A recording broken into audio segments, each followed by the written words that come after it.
Então, irmãos, vamos à palavra de hoje. Abra sua Bíblia. Carta de Paulo aos Gálatas, capítulo de número 4.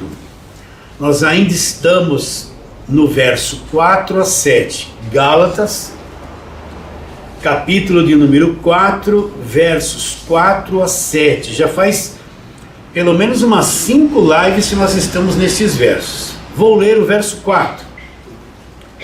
Vindo, porém, a plenitude do tempo, Deus enviou seu Filho, nascido de mulher, nascido sob a lei, para quê? Para resgatar os que estavam sob a lei, a fim de que recebêssemos a adoção de filhos. E porque sois filhos, o que Deus fez? Enviou ao nosso coração o Espírito do seu Filho que clama: Abba, Pai, Deus é meu Pai.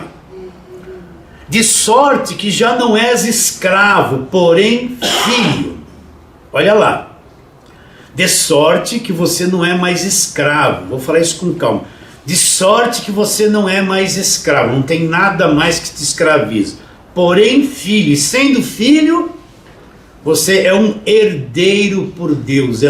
Olha como é grande isso. Você é um herdeiro por Deus. Então vamos à pergunta. Não se irrite, não perca a paciência, não desanime. Por que Paulo escreveu esta carta aos Gálatas? Você já ouviu isso 2000 vezes, né? Mas tem gente na internet que vai ouvir hoje pela primeira vez. O que aconteceu com a igreja dos Gálatas? Paulo foi para a região da Galácia, fundou igrejas. E que Paulo pregou? Paulo levou eles a fazer campanha? Não. Paulo levou eles a fazerem votos da velha aliança? Não. Paulo levou eles a fazer sacrifício? Não. Paulo explorava eles cobrando dízimo? Não. Paulo levava eles para subir no monte e dizer que o monte tinha poder? Não. Paulo levava eles a ficar fazendo jejum sem comer para alcançar um poder de Deus ou forçar Deus a fazer um milagre na vida deles? Não. Porque Paulo sabia que todas essas coisas era a mentalidade da lei, a mentalidade do Velho Testamento, que acabou na cruz. Então Paulo nunca levou a igreja a praticar estas coisas que o sistema religioso, a maior parte deles, impõe para as pessoas religiosas fazerem. Agora, o que Paulo pregou? Paulo pregou o evangelho da graça de Deus. Entende? Eu quero ler com vocês aqui nessa introdução, depois a gente volta para Gálatas, Romanos capítulo 1, versos 16 e 17. Romanos 1, versos 16 e 17, onde Paulo diz isso: pois não me envergonho do evangelho. E aí ele diz o que é o evangelho. Ele diz assim: porque é o poder de Deus. Então pense nisso. O que é o evangelho? É o poder de Deus. O evangelho é o poder de Deus. Poder de Deus para quê? Para a salvação de todo aquele que crê. E depois ele diz, primeiro do judeu e também do grego. Agora, o que eu encontro no evangelho? Visto que a justiça de Deus se revela onde? Na lei? Não. A justiça de Deus se revela na velha aliança? Não. Visto que a justiça de Deus se revela no evangelho. Aí ele mostra de fé, uma fé crescente, conhecimento crescente. De fé em fé, como está escrito, o justo, aquele que foi justificado pela graça de Deus, ele vai viver como? Por meio da própria fé dele. Ele não vai depender da fé de pastor, de bispo, de apóstolo, de ninguém. Ele vai viver por aquilo que ele acredita. Então Paulo fala, não me envergonho do evangelho. Ele fala que o evangelho é o poder de Deus para a salvação. Então o poder de Deus, aqui no que Paulo se refere, não é tremer, gritar. Isso aí não é poder de Deus. Isso é o poder da feitiçaria que está na nossa carne. O poder de Deus, que é o evangelho, é um conhecimento. Repare bem, é um conhecimento que chega até você. E quando você o conhece, um poder se manifesta na tua vida e te leva para um plano superior, que é o conhecimento do evangelho da graça de Deus. Então o evangelho é o poder de Deus. Esse poder é um conhecimento que você tem que te leva à salvação, é o poder de Deus para a salvação daquele que crê em quem? Em agorada, em campanha, voto, sacrifício, não, que crê no Evangelho, para a salvação de todo aquele que acredita no Evangelho. Então, o Evangelho não é isso, vem aqui que a tua vida vai mudar, está sem trabalho, traga carteira de trabalho para ungir. Ah, você quer ficar rico? Vem aqui, dá o dízimo, trízimo, envelope, campanha, aí Deus vai fazer você ficar rico. Isso aí não é Evangelho. Ah, você tem problema? Vem para a igreja que Deus vai resolver os seus problemas. Aí ele vai cantar: Deus resolve os seus problemas na terra, no mar e no ar. E na terra, no mar e no céu. Nunca houve e não há problema para Deus. Isso aí não é Evangelho, gente. O Evangelho é um conhecimento do que foi feito na cruz, que a velha aliança acabou, e quando eu tenho esse conhecimento, que é o poder de Deus, é para minha salvação, porque eu acredito no Evangelho. Por que Paulo fala que não se envergonhava do Evangelho? Quando Paulo cita isso, ele está cercado de judeus. Ele está cercado de judeus que tinham raiva dele, porque ele pregava que o judaísmo havia acabado. Ele pregava que a lei acabou na cruz. Ele pregava que os sacrifícios da lei acabaram na cruz. Ele pregava que agora não precisava mais de templo, que os verdadeiros adoradores adoravam em espírito. Ele pregava que não precisava mais de sacerdote, que não precisava mais de nada daquilo, que aquilo havia acabado na cruz.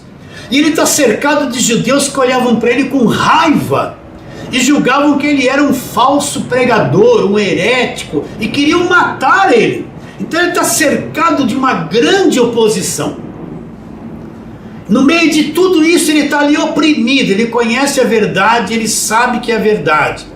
Então ele fala: ainda que tudo isso venha contra mim, ainda que os meus irmãos judeus querem me matar, ainda que toda a minha nação, o meu povo de sangue que eu amo, rejeitou Jesus e me rejeita, eu não me envergonho do Evangelho. Por quê?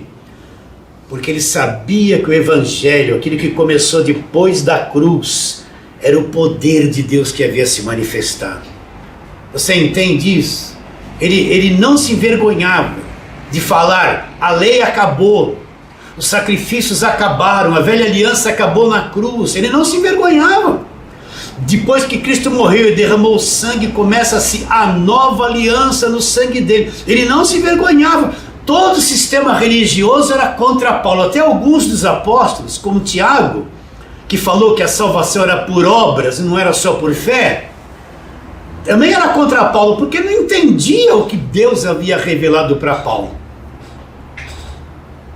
Então ele falava: não me envergonho do Evangelho. Então não se envergonhe. Se aqueles irmãos do passado olham para você, não quer nem papo com você, porque você fala da graça de Deus. Não se envergonhe se aquela igreja que você frequentava, quando você ouviu o Evangelho da graça de Deus, eles falam que você é um desviado porque saiu daquela igreja. Não se envergonhe, não. Não se envergonhe se os seus próprios familiares, quando você fala do Evangelho da graça de Deus para eles, eles falam: olha a igreja que esse cara está indo, olha o que ele está falando, olha, está desviado, está atrapalhado. Não se envergonhe, não. Não se envergonhe se aquele pastor que era o teu pastor, quando te encontra, fala que você está num caminho errado, que você tinha que estar lá, que você se desviou. Não se encontra, dê graças a Deus. Sabe por quê? Porque você está livre pelo conhecimento do Evangelho da graça de Deus. Não se envergonhe de mostrar a verdade. Nós que conhecemos o Evangelho da graça de Deus, nós somos impetuosos, nós não vamos esconder a verdade. Tem que falar a verdade para as pessoas, ainda que você perca as pessoas, ainda que a tua igreja não arrecade nada, fale a verdade, porque a verdade é o que Deus quer que você fale. Entende? Se as pessoas não te entender, que não entendam. Não se envergonhe, fale o que tem que ser falado. Fale a verdade diante das pessoas, não com espírito de briga, de dissensão. Não, com calma, com sabedoria, com paciência. E não se envergonhe do Evangelho. Por quê? Porque você conhece o Evangelho, que é o poder de Deus. Foi isso que Paulo pregou. O Evangelho: pela graça sois salvos mediante a fé. Isto não vem de vós, é um dom de Deus, não vem de obras para que ninguém se glorie. Paulo pregou, aquele que não poupou ao seu próprio filho, antes por todos nós o entregou, como não nos dará de graça com o filho todas as coisas? Paulo não pregou o Deus da barganha. O que é o Deus da barganha? Primeiro, ele está muito interessado no teu dinheiro. Ele quer o teu dízimo, ele quer a tua oferta, ele quer o teu trízimo, ele quer que você pegue todos os carnês da igreja. Se você não fizer isso, ele não vai prosperar. É o Deus da barganha, ele quer barganhar com você. Primeiro você tem que dar as coisas para ele gosta muito do que você tem, né? Ele gosta do teu carro se você der para a igreja, ele gosta de você tirar a poupança para dar para a igreja, porque eu já vi gente pedindo isso.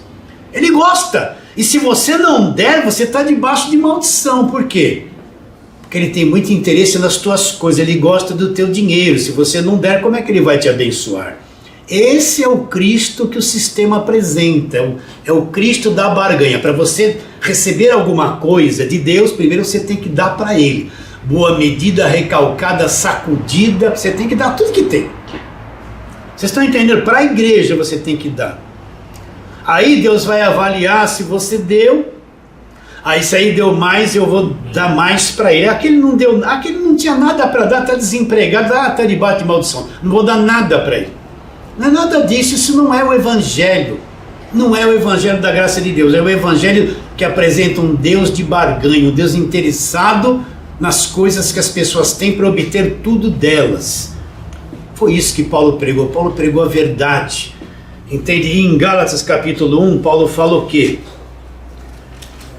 Verso 6: admira-me que estáis passando tão depressa daquele que vos chamou na graça de Cristo para outro evangelho, o qual não é outro, senão alguns que vos perturbam e querem perverter o evangelho de Cristo. Mas ainda que nós, o mesmo anjo vindo do céu, pregue evangelho que vai além do que vos temos pregado, seja anátema. Assim como já dissemos e agora repito, se alguém vos prega evangelho que vai além do que recebestes, seja anátema. Paulo pregou a verdade para os Gálatas, fundou as igrejas, depois se ausentou, aí chegou lá o pessoal da lei. Quem é o pessoal da lei? Aqueles que não se desprendem do Velho Testamento. Aqueles que não se desprendem de Malaquias 3, aqueles que não se desprendem do voto de Jacó, aqueles que não se desprendem do voto de Ana, aqueles que não se desprendem da falsa, daquela prosperidade de José, aqueles que pregam o Velho Testamento e querem pôr o Velho Testamento inteiro dentro da igreja, aqueles que trazem os símbolos do judaísmo, aquele monte de azeite do Velho Testamento, a Arca da Aliança, enche a igreja de judaísmo e quer que a igreja pratique o judaísmo, que quer que guarde sábado, que quer que volte para a lei.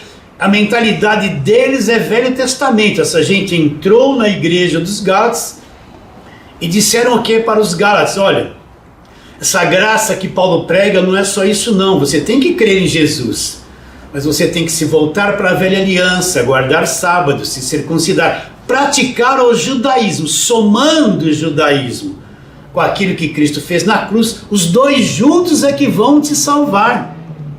E perverteram a fé dos Gálatas. Os Gálatas deixaram o evangelho da graça de Deus de lado.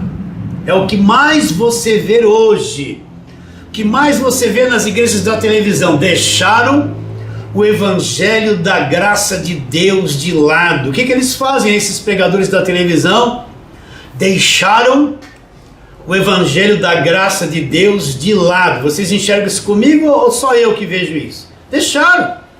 Estão pregando o evangelho de escravidão. Então os Gálatas deixaram o evangelho da graça de Deus de lado, se voltaram para a lei. Para quê? Para tentar alcançar aquilo que foi nos dado gratuitamente pelo evangelho da graça de Deus. E se desviaram do evangelho da graça de Deus. Então Paulo fala: vocês foram chamados na graça, vocês passaram para um outro evangelho, o qual não é outro. Ele chamou esses pregadores da velha aliança de perturbadores. Alguns que vos perturbam e querem fazer o quê? Perverter o evangelho de Cristo. Mas ainda que nós, o mesmo anjo vindo do céu, vos pregue evangelho que vai além do evangelho da graça, seja o quê? Anátema. Por isso que você tem que prestar atenção. Primeiro, conhecer o evangelho da graça. Conhecimento vai te dar proteção. Conhecimento cria um escudo na tua mente e nas tuas emoções. E quando você ouvir qualquer pregação que vai além do Evangelho da Graça, seja anátema, não serve.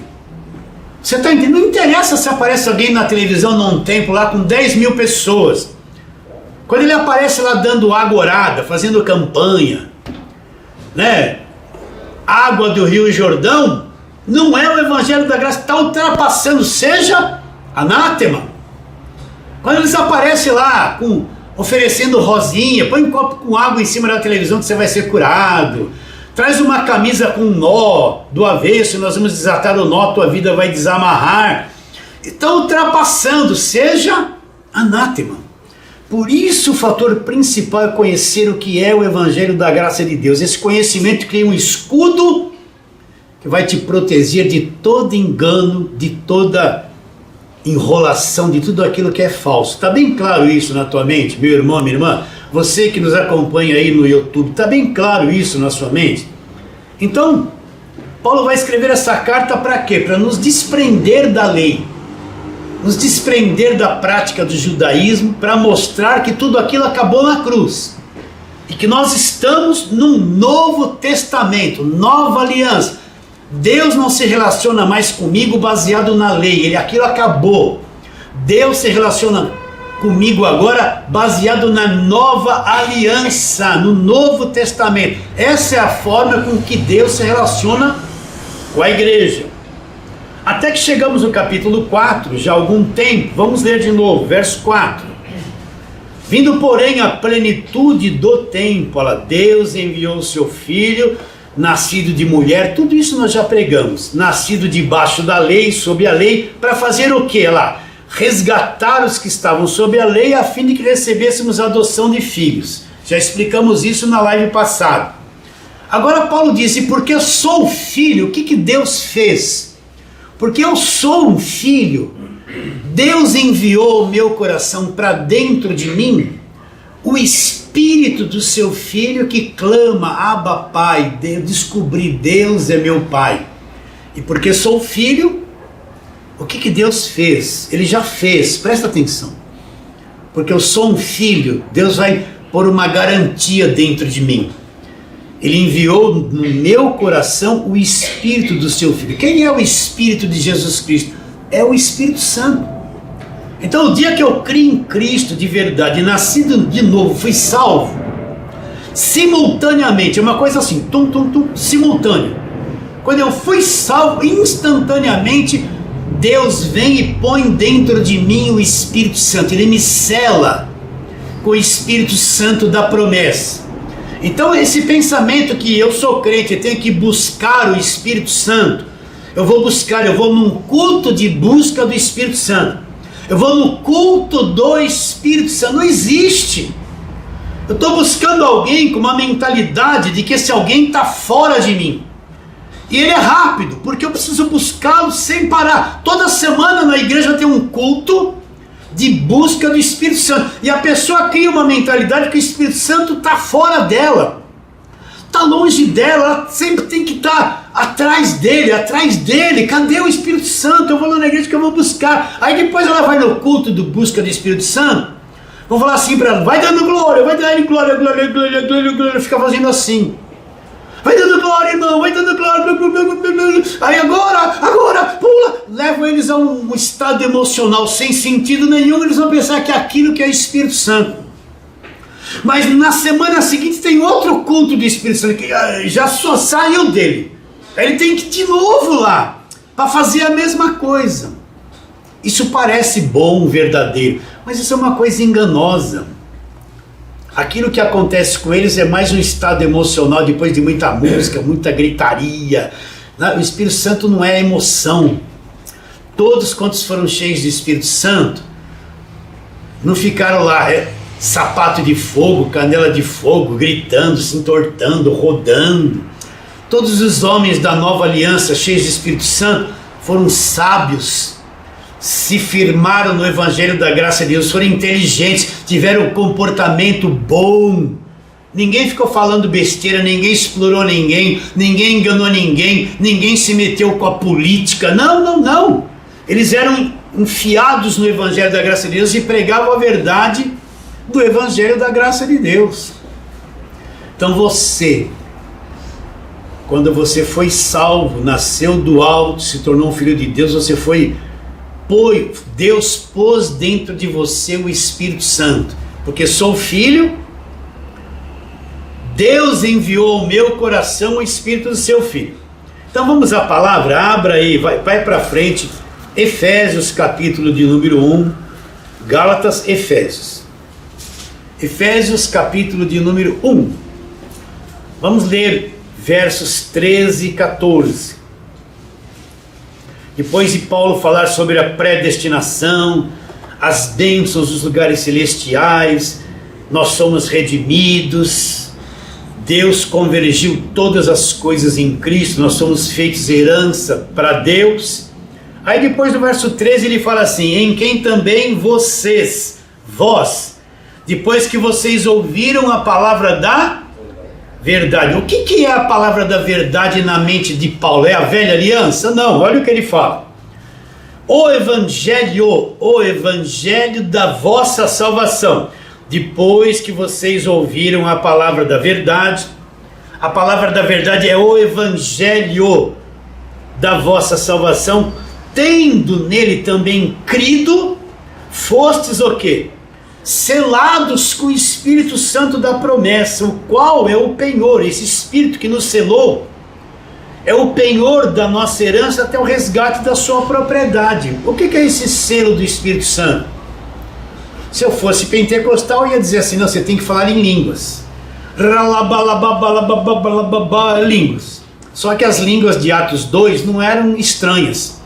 Eram línguas, idiomas daquelas pessoas que estavam em Jerusalém de outras nações, que falavam a linguagem das outras nações. Não eram essas coisas que eles falam. Eram línguas humanas. Como os ouvimos falar na nossa própria língua materna? É aqueles que ouviram eles falando e disseram que falavam na língua de nascimento deles, língua materna. Então isso não é ser selado com o Espírito Santo. O que é ser selado com o Espírito Santo? Eu fui salvo, me tornei filho, Deus vem, põe o Espírito de Deus, que é o próprio Deus, habitando dentro de mim. Por que ele fala selo? Vamos dar aquele exemplo simples, ilustração simples, que eu já dei aqui umas 10 vezes. Você compra um imóvel, o que você vai fazer? Vai lavrar a escritura do vendedor, para você que é o comprador, e vai registrá-lo no cartório de imóveis. Acabou o problema. Se vier alguém depois dizer: esse imóvel é meu, o que prova que não é? Está aqui, olha a escritura e o registro. Entende? Aquele imóvel é teu para sempre, ou até você vendê-lo, mas é teu para sempre. Entende? A prova de que o imóvel é teu é a escritura, é o registro. Mesma coisa o Espírito Santo. Deus me selou, é a escritura de Deus. Quando eu sou salvo e sou filho, Deus vem e lavra uma escritura dentro de mim. Ele põe o Espírito Santo, que é Deus habitando em mim. Eu estou selado com o Espírito Santo. O que prova se eu sou de Deus não é se eu tenho uma Bíblia debaixo do braço, se eu vou na igreja, se eu dou glória, não. Eu tenho ou não tenho o Espírito Santo? É isso que prova se eu sou de Deus ou se eu não sou de Deus. Então o Espírito Santo é a escritura de que eu sou propriedade exclusiva de Deus, que eu sou um filho de Deus. É a escritura. No mundo visível ninguém vai ver isso. Mas no mundo espiritual, presta atenção, o mundo da fé, o mundo visível, onde estão os anjos, quando eles olham para você, olha ali um filho de Deus, olha o Espírito habitando dentro deles. É intocável, é indestrutível isso. O mundo invisível reconhece. Ali está um filho de Deus, ali está alguém selado pelo Espírito de Deus. Ali está uma propriedade exclusiva de Deus, ali está algo que é de Deus e não pode ser tomado, batido por ninguém. Você é visto, você é reconhecido porque você é selado com o Espírito Santo da promessa. Você entende isso? Aí vem a fraqueza da carne. Ai, pastor, mas parece que não é verdade, que eu não sinto isso. A carne nunca vai sentir essas coisas. O que a carne sente é mal-estar. A carne quer sempre deixar você para baixo, com depressão, com medo, deixar a tua cabeça assim, ó, toda doidinha, pensa para lá, pensa para cá. Porque a carne é isso o tempo todo. A carne não prova que Deus habita em você. Porque o que ela prova é coisa da terra. Ela é escravizada pelo mundo visível. Ela é que nem piano de teclado. Uma hora está em cima, outra hora está embaixo, uma hora é um dó maior, outra dó menor. Sabe? A nossa carne, se você não descobriu a tua carne como é venenosa, você precisa descobrir. Porque ela te deixa doido o tempo todo. Você não vai sentir Deus na carne. Deus é espírito. Deus não é uma emoção, Deus não é calor, Deus não é arrepio, Deus não é fogo na minha carne. Deus é espírito, está num outro nível.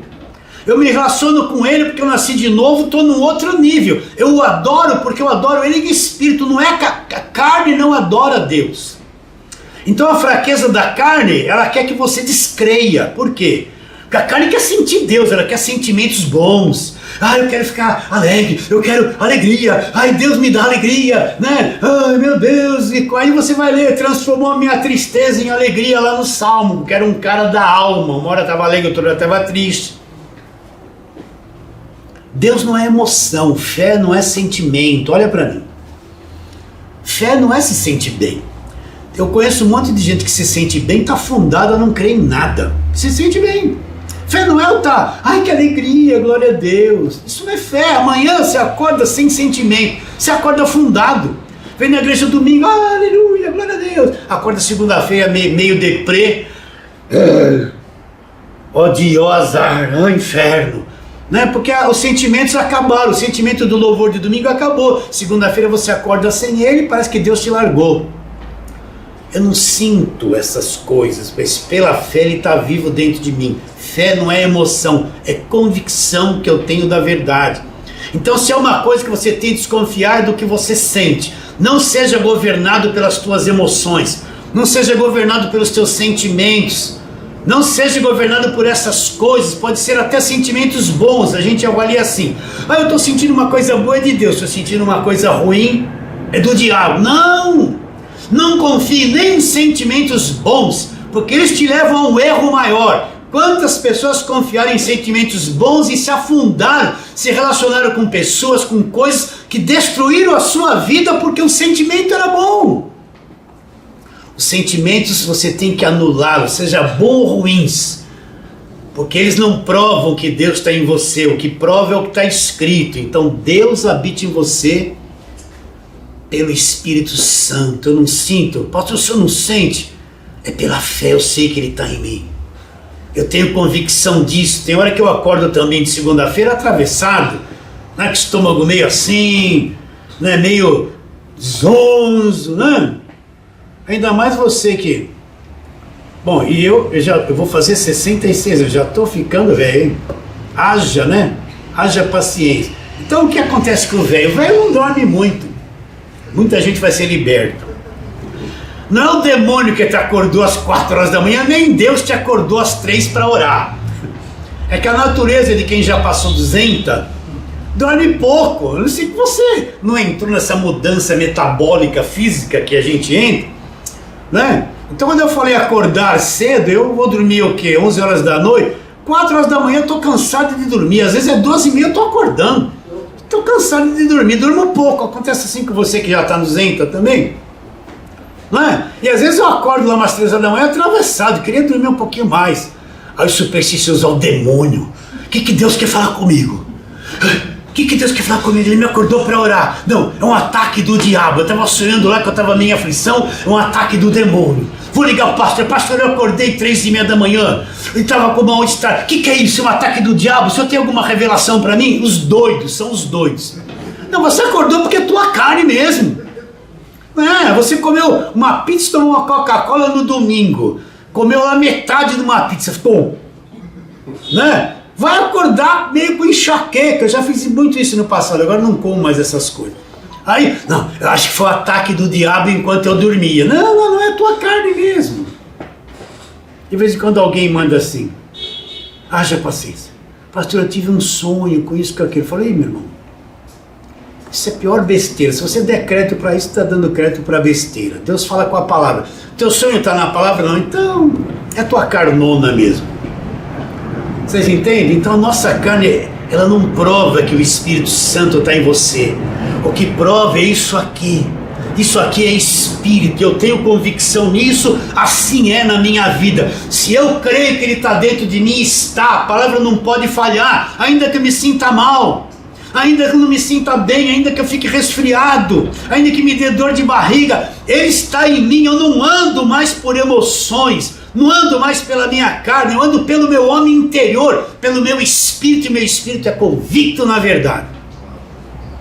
É convicto.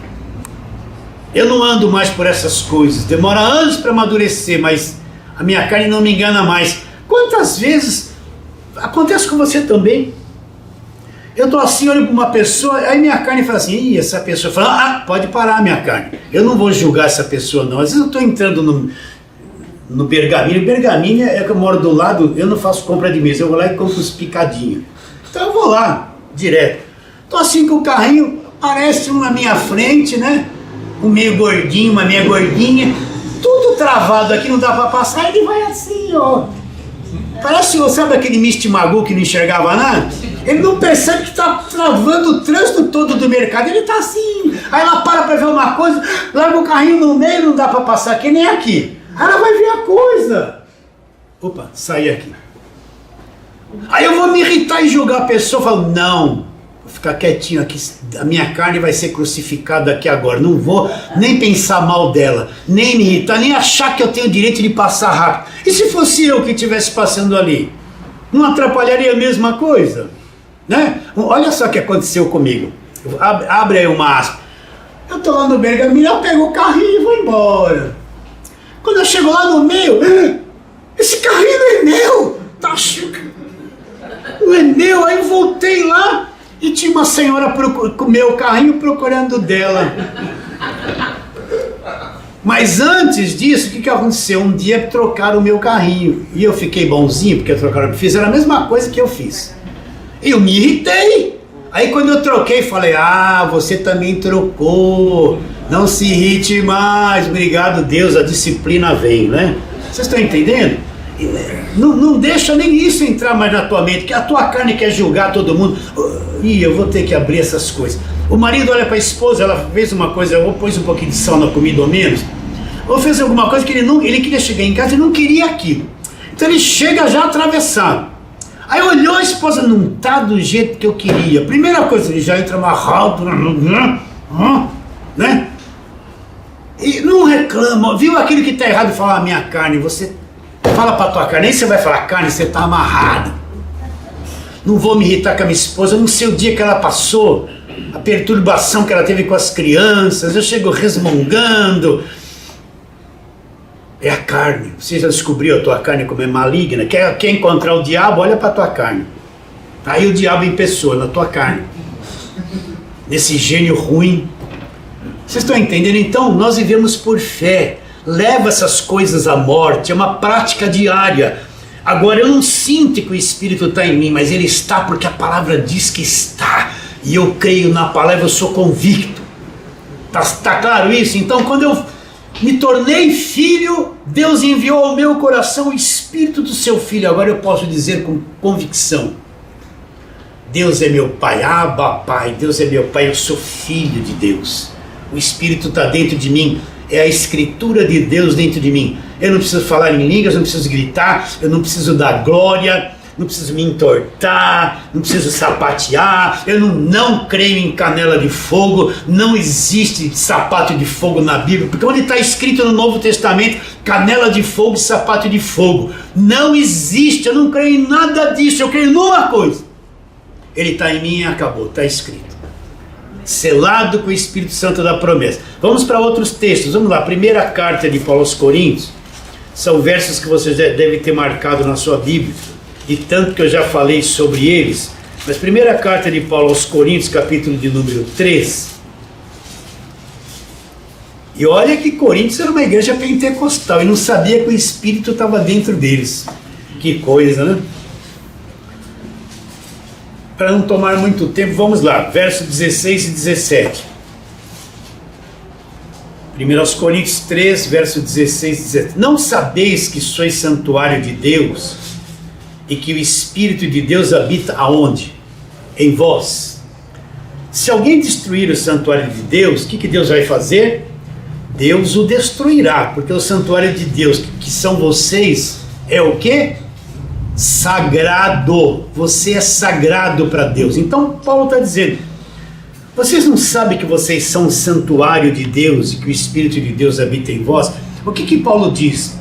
Vocês não sabem que vocês são um templo de Deus, que o Espírito de Deus habita em vós? Então, no Velho Testamento, a visão de adorar a Deus, se relacionar com Deus, era o templo.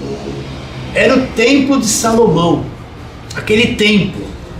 Então eles tinham aquela mentalidade. Você vai ver o salmista dizer assim: alegrei-me quando me disseram, vamos para a casa do Senhor. O que era a casa do Senhor?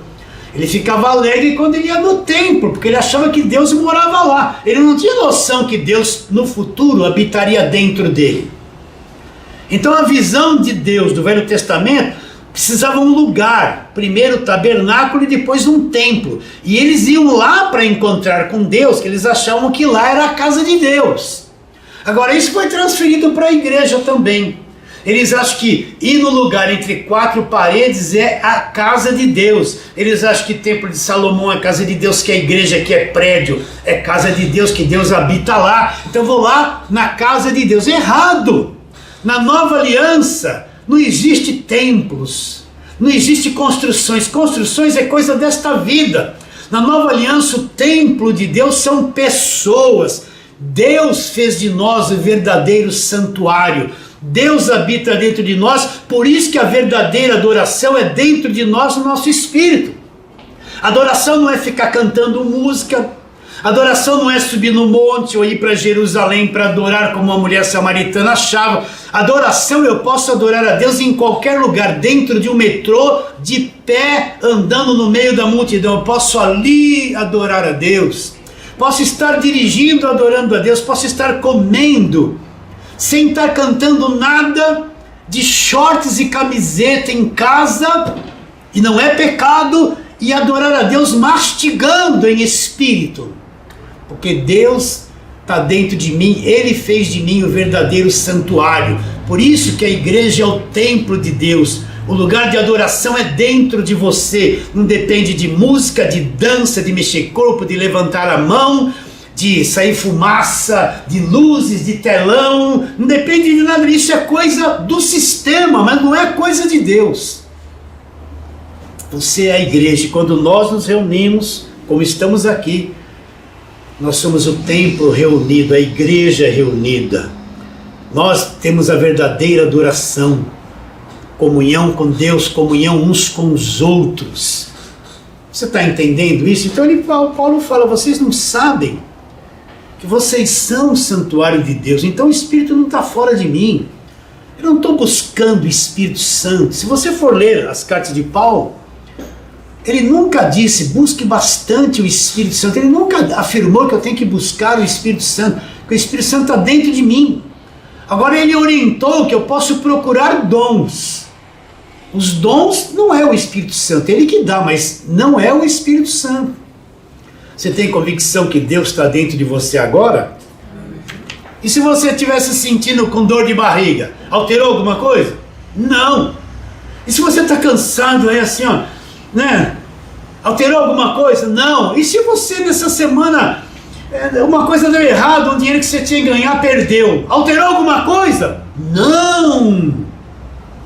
Ele está dentro de você para sempre. Você é selado com o Espírito Santo da promessa. Não envolva a Deus nas coisas visíveis, que as coisas visíveis frustram.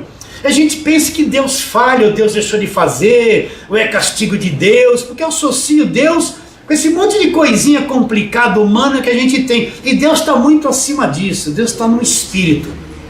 Nós estamos no Espírito e adoramos Deus no Espírito. Aí mesmo nesta carta, vamos para o capítulo 6, primeira carta de Paulo aos Coríntios, capítulo 6. Vamos ler versos 19 e 20. Esse capítulo aqui, Paulo está condenando a sensualidade, se unir à prostituta. Não vou ler tudo sobre isso, mas vamos só ler 2 versos quando ele vai terminando o assunto. No verso 19 e 20. Acaso não sabeis que o vosso corpo é santuário do Espírito Santo? Quem é o Espírito Santo? É Deus. Deus habitando em nós na pessoa do Espírito Santo. Acaso não sabeis que o vosso corpo é santuário do Espírito Santo? Olha lá. Que está onde? Fora ou dentro de nós? Que está em vós, o qual vocês têm da parte de Deus e que vocês não são de vocês mesmos. Porque fostes comprados, nós somos comprados com o sangue de Jesus, nós pertencemos a Ele. Pois porque fostes comprados por preço. Agora, pois, glorificai a Deus no vosso corpo. O que Paulo estava dizendo? Que o homem que se une à prostituta se torna um corpo com ela. Aí Paulo fala, eu sou templo do Espírito Santo, vou unir meu corpo a um corpo de prostituta e vou me tornar uma só carne. Vocês não sabem que vocês são o santuário de Deus, que o Espírito de Deus habita em vocês, está em vocês, que vocês foram comprados por preço? Glorifique a Deus no vosso corpo, não cometa esse ato. É isso que Paulo está dizendo, despertando os coríntios para quê? Para entenderem que o Espírito de Deus habita neles. Sim ou não? Agora vamos lá. Romanos capítulo de número 8, volta um pouquinho. É a carta anterior. Romanos capítulo de número 8. Você tem que ouvir isso, deixar cair no teu coração e crer. Depois, quando for postado este vídeo, você com calma, veja ele de novo, veja com calma, anote os versos, depois você releia os versos, e depois você assista ele de novo. É assim, quando você come, a comida tem que fazer digestão, e depois da digestão, o teu corpo vai absorver o que é bom, e expelir o que é ruim, e vai distribuir o que é bom no teu sangue, que o sangue vai distribuir tudo no corpo todo, em todas as células, nos ossos, nos tecidos, nos músculos, nos nervos. Então não tenha pressa. Eu vejo o crente muito apressado, ele quer ouvir 30 pregação numa semana, não vai absorver nada. Deixa eu dar uma dica, pega esse assunto de hoje, fica uns 10 dias em cima dele, não tenha pressa no dia seguinte querer ouvir outra coisa, depois assimile, deixa a digestão espiritual acontecer em você, a verdade ser impregnada no teu espírito. De vez em quando entra em contato irmãos comigo, fico o dia inteiro procurando coisa da graça. Por que isso? Porque aquilo não amadurece no conhecimento. Ficam ouvindo 1001 coisa ao mesmo tempo. Isso aí não absorve nada. Quando você vai fazer um apanhado, o que aprendeu? Não, aquele falou aquilo, esse falou outro. E agora? Aquele falou aquilo, e agora? E agora? E agora? E agora? Fica confuso. Pegue isso aqui, gaste até a semana que vem em cima disso aqui que eu estou falando. Reveja os textos, leia, mastigue-os. Depois veja de novo.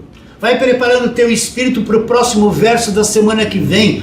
Deixa eu alimentar vocês. Não fica ouvindo 1001 coisa o tempo todo, gente, porque você não vai ter proveito. As coisas do Evangelho se aprendem a cada passo, mas bem aprendida, bem repetida, bem mastigada, bem digerida. Entende o que eu estou dizendo ou não? Não quero aprender tudo de uma vez, que não dá. Nenhuma criança, por mais que queira, vai fazer 18 anos. Eu tinha 12, quero fazer 18 anos. Eu tinha 13, demorou para chegar a 18 anos. Em compensação, chegou nos 60, depois não resolveu nada.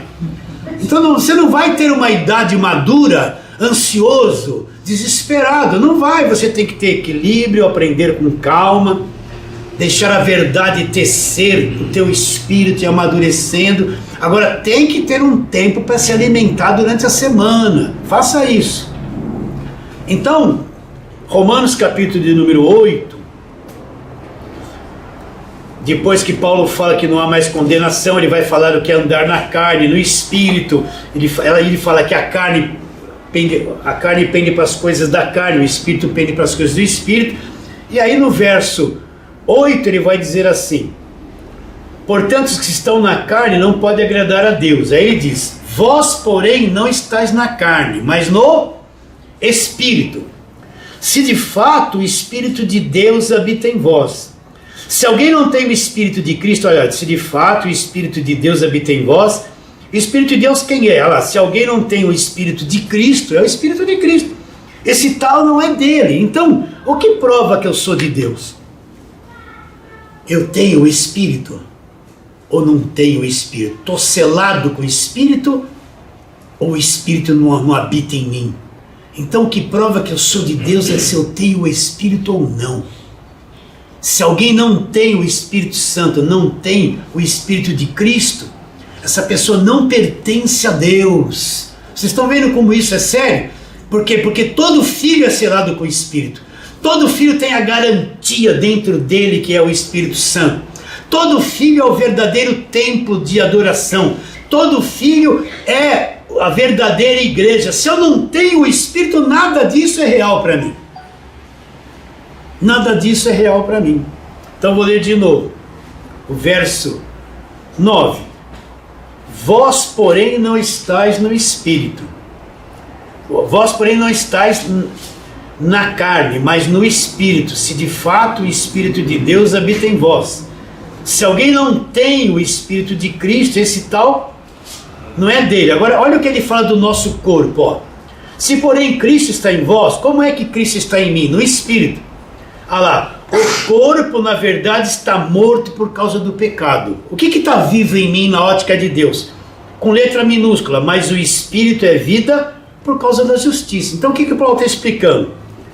Se o Espírito Santo habita em você, esse corpo para Deus está morto. Esse corpo, a carne, a natureza carnal, nunca vai produzir nada que agrade a Deus. Ela não tem condições de fazer uma obra para ser salva.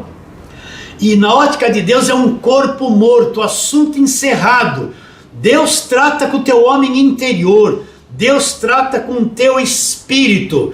Isso está vivo para Deus. Quando Deus olha para você, ele vê um corpo morto que vai voltar ao pó, que quer produzir um monte de coisa errada e não tem mais jeito. Está condenado. Mas você está vivo por dentro, homem interior, vivo no espírito. É com esse homem interior que Deus trata.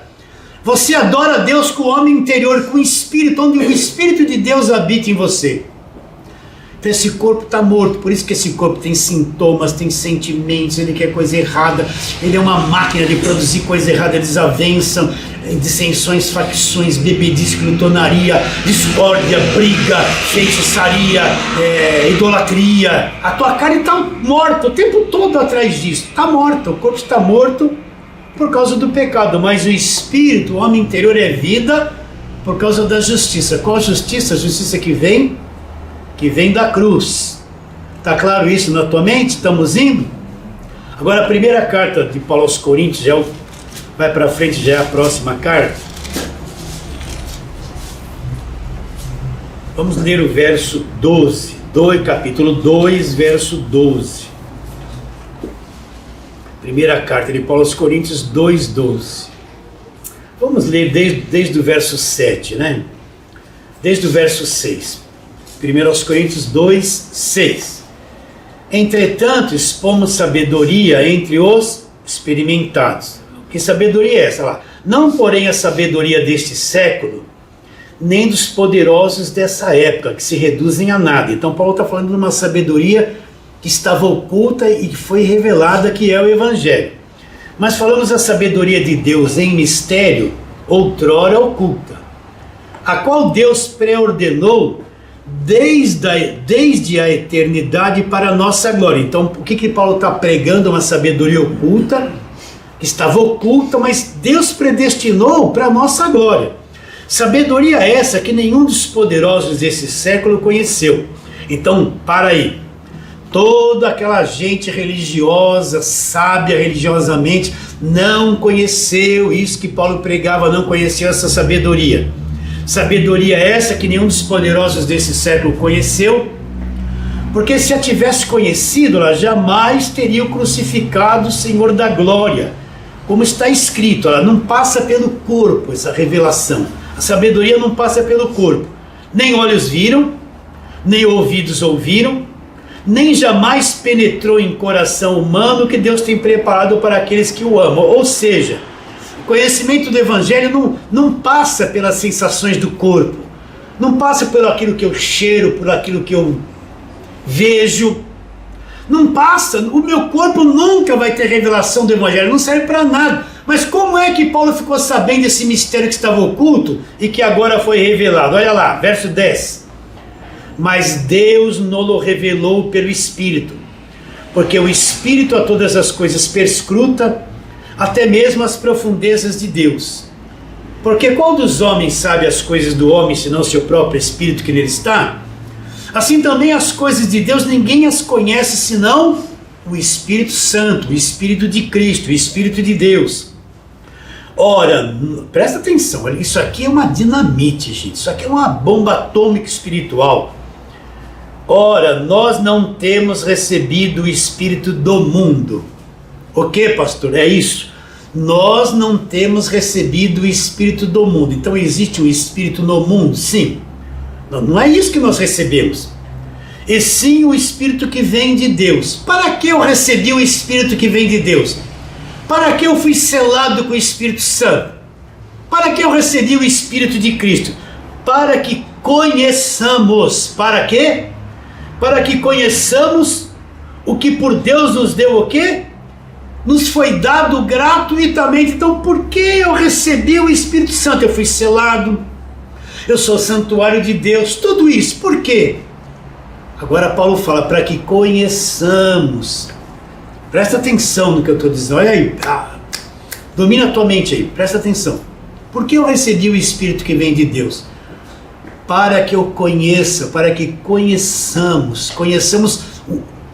um conhecimento sobrenatural de um outro mundo, das regiões celestiais, de uma outra dimensão, que é o Evangelho da graça de Deus, para que conheçamos o que por Deus nos foi dado, fazendo voto, não, pagando preço, não, subindo no monte, não, guardando a lei, não, fazendo sacrifício, não, para que conheçamos o que por Deus nos foi dado gratuitamente. Então eu recebi o Espírito que vem de Deus para que agora eu tenha condições de conhecer. O Evangelho é um conhecimento, conhecer o que nos foi dado o quê? De graça, gratuitamente. Então é o Espírito que vai revelando, trabalhando em mim. Ele é delicado, olha, você tem uma criancinha em casa, você não pode falar uma coisa de adulto para ela entender, que ela não vai entender. Ela vai entender? Eu tenho uma neta lá, eu não posso falar certas coisas porque a cabecinha dela, a psique, ela só sabe falar não quero, não, mamãe, papai, dá, é meu, ela não sabe mais nada, entende? Então o Espírito Santo, presta atenção, você é como criança, ele não pode vir com uma coisa, um conhecimento grande, porque você não está preparado, você nasceu espiritualmente, mas você é ingênuo, é criança ainda. Então ele vai dando aos pouquinhos, na medida que você vai conhecendo o carta de Paulo aos Gálatas, aí ele vai dar uma medidinha, você vai crescer, aí você vai para Colossenses, ele vai fazer você conhecer um pouquinho mais, ele vai falando de acordo com a tua estatura espiritual. Tem crente maduro que você pode conversar sobre tudo, mas tem crente que não dá para falar sobre tudo, você tem que reter, porque a cabeça dele ainda não evoluiu. Ele ainda não tem condições espirituais, o espírito dele é lá uma criancinha. Você tem que dar a mamadeira, a dose certa, a medida certa, porque se você falar coisa muito grande vai atrapalhar, ele não tem codificador ainda para entender. É por isso que a predestinação, quando alguém fala, Efésios 1:3, bendito Deus e Pai de nosso Senhor Jesus Cristo, que nos abençoou com toda a sorte de bênçãos espirituais nas regiões celestiais. Nos predestinou para Ele quando? Antes da fundação do mundo. Se nós fomos predestinados antes da fundação do mundo, então a terra não existia, o mundo não existia. Como é que Deus vai predestinar alguém que não existe? Se Ele me predestinou, será que eu já não existia? Ele me conheceu antes da fundação do mundo. Aonde eu estava para Ele me conhecer? Aí eles vão falar presciência de Deus, é que Ele viu lá no futuro que você ia existir, não é nada disso. Então pare e pense. Será que eu já não existia numa outra dimensão e vim aqui para a Terra? Só para você pensar. Talvez eu tenha até me precipitado em falar isso. Ele me predestinou antes da fundação do mundo. Ele não vai predestinar quem não existe, vai? Ou era uma fumacinha assim no ar? Me escolheu antes de existisse terra. Depois que ele fez a terra, eu ia nascer milhares e milhares de anos depois. Como é que ele me escolheu antes de eu existir? Pensa. Um dia eu vou falar claramente sobre isso. Pensa. Então, você tem que ir comendo aquilo que você vai entendendo. Por isso que toma cuidado, por favor. Eu falo que nem um pai para vocês. Não fica dando ouvido a qualquer coisa que se fale da graça de Deus. Tem um monte de gente falando da graça de Deus, estão falando da abobrinha. Estão falando que Jesus já voltou na década de 70, quando o tempo foi destruído, nos anos 70. Entende? Estão falando tanta coisa. Entende? Que o diabo nunca existiu. Estão falando um monte de besteira e tem um monte de crente. Não é todo mundo que está falando da graça, tem um monte que já ultrapassaram a graça. Fica nas cartas de Paulo. Eles estão misturando Apocalipse com Daniel, com Mateus 24. Apocalipse não é evangelho. Apocalipse não é evangelho da graça de Deus. Entenda isso. Entenda ou não?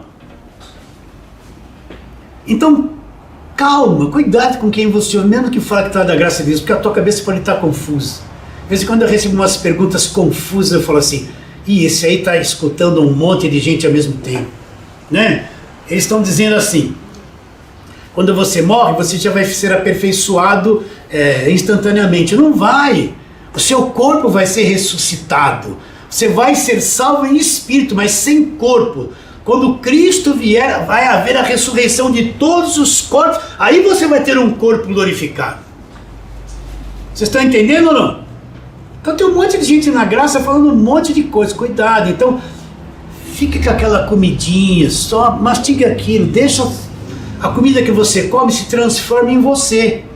A batatinha, o arroz, feijão se transforma na tua própria carne. Corre no teu sangue aquilo ali. Então essas verdades vão se transformar em você, no que você é no seu espírito. Tenha paciência. Como é que eu vou ter revelação disso? Eu recebi o Espírito de Deus para que eu conheça o que nos foi dado, o quê? Gratuitamente. E só mais uma coisinha. Vamos lá antes da cruz. Vamos para antes da cruz. João, capítulo de número 16. Mateus, Marcos, Lucas, João. Jesus deu uma dica aqui, o que o Espírito Santo faria, né? Mateus capítulo, João, eu falei Mateus ou João? João 16, verso 13. Ele está falando desse capítulo aqui a respeito do Espírito Santo que viria ainda. Ele não foi para a cruz, o Espírito Santo ainda não havia vindo, ele precisava chegar lá para que o Espírito Santo viesse. E ele fala isso no verso 13 do capítulo 16, ó. Quando vier, porém, o Espírito da verdade, o que é a verdade? O que Paulo falou? Quando vocês ouviram a palavra da verdade, Efésios 1:13, o evangelho da vossa salvação. Agora dá para entender claro isso aqui, antes da cruz. Quando, porém, vier o Espírito da verdade, o Espírito que vai dar vida ao evangelho, ele vos guiará a toda verdade. O Espírito Santo não vai te guiar a coisa enganosa. O Espírito Santo não vai te guiar você a acreditar em rosa ungida, sal grosso, essa macumba dentro da igreja. Presta atenção, isso não vem do Espírito. Quando ele vier porém o Espírito da verdade, ele vos guiará a toda a verdade. Ele não vai te levar a crer em mentira, gente. Porque não falará por si mesmo, mas dirá tudo que tiver ouvido, e vos anunciará as coisas que hão de vir. Agora, qual o foco do Espírito Santo? Ele me glorificará, porque há de receber do que é meu, e vou-lo há de anunciar. Então, qual é a obra que o Espírito Santo vai fazer dentro de mim, me revelar o Evangelho? Jesus disse, ele me glorificará. Então, toda a ação do Espírito Santo em cima do Evangelho, da revelação, vai glorificar Jesus, vai apontar. Olha o que foi feito na cruz. Olha Jesus. Olha a obra da cruz, olha o sangue derramado, olha a redenção, olha o corpo de Cristo. O Espírito te leva para Jesus, vai glorificar Jesus. Ele não vai te levar para a lei, não vai te levar para a velha aliança, não é esse o foco dele. Ele vai te guiar a toda a verdade. Qual é o centro dessa verdade? Vai te guiar para a cruz, para o centro do Evangelho da graça de Deus. E porque sois filhos, Deus enviou o quê? Ao nosso coração. Vamos lá, Gálatas 4, vamos terminar onde começamos. Porque sois filhos, verso 6, enviou Deus ao nosso coração o Espírito do seu Filho que clama, Deus é meu Pai, Deus é meu Pai, eu sei que sou filho de Deus agora, eu sei que sou salvo. Por isso aquele que fala que é crente, não sabe que é salvo, nunca nasceu do alto. Sei que sou salvo, sei que sou de Deus. Pai, Deus é meu Pai. E na semana que vem nós vamos falar disso aqui, ó. De sorte que você já não é escravo, você é filho. Deus não tem filhos escravos. Deus não tem filhos escravos. Deus não tem filhos debaixo de escravidão. Nós vamos falar isso a semana que vem. Recebe a palavra de hoje? Amém. Então vamos terminando esta palavra por aqui. Amém?